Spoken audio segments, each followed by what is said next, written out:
1980 $48 இருந்தது. இந்த இடம் பாருங்க, இந்த ரவுண்ட் காமிக்கிறோம். இந்த இடம் பாருங்க இருந்தது.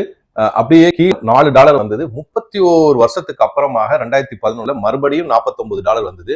அதுக்கடையில எவ்வளவு நாளா இப்படி சுத்தி இருந்துச்சு பாருங்க, ஒரு ஜெனரேஷனே மாறி இருக்கும். அதே மாதிரி மறுபடியும் கீழே ஒரு $11 வரைக்கும் வந்தது. அப்புறம் $16 இடத்துலட்டே இருந்தது. அப்புறமா மறுபடியும் 2025 தான் அந்த $40 பக்கமா இப்ப $54 வந்தது.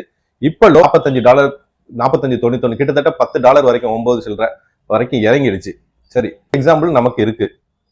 1 2 3 தடவை ஏறி இருக்கு, இறங்குனது 2 தடவை முன்னாடி இருக்கு. இது வந்து ஒரு இண்டஸ்ட்ரி காமோடிட்டி. கோல்டு மாதிரி ஒரு கண்ட்ரிஸ் வாங்கி வைக்கிறது, அது மாதிரி இது இண்டஸ்ட்ரியல் சம்பந்தப்பட்டது. அதாவது பேட்டரிஸ், போன், காரு, இதுக்கு உள்ள பார்ட்ஸ் இதுகள் சம்பந்தப்பட்டது.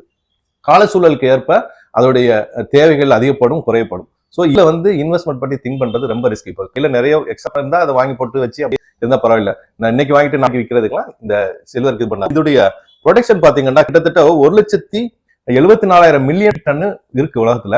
அதுல 5,30,000 மெட்ரிக் டன் எடுக்கிறதா கண்டுபிடிச்சிருக்காங்க. 25,000 டன் வருஷத்துக்கு எடுக்கிறாங்க. அதுல மெயினா வந்து நம்ம மெயினான பிக் பிரதர்ஸ் எல்லாம் இருக்காங்க.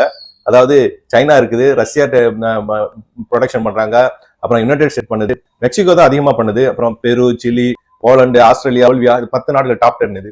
ஸோ இவங்க வந்து அவங்களுடைய இருப்பை கூட கரெக்டா சொல்லுவாங்களாங்கிற டவுட் தான். ஏன்னா அவங்க மற்றவங்களுக்கு தெரியாம கூட ஸ்டாக்ஸ் வச்சிருக்கலாம். சரியா? இப்ப நம்ம கடைசியா சொல்றது என்னன்னா, இது வந்து ஒரு பேராசை பெரு நஷ்டம் மாதிரி தான். நமக்கு தேவையில்லாத காசை நமக்கு யூஸ்க்கு வாங்கி போட்டிருந்தா அது பின்னாலத்துல அது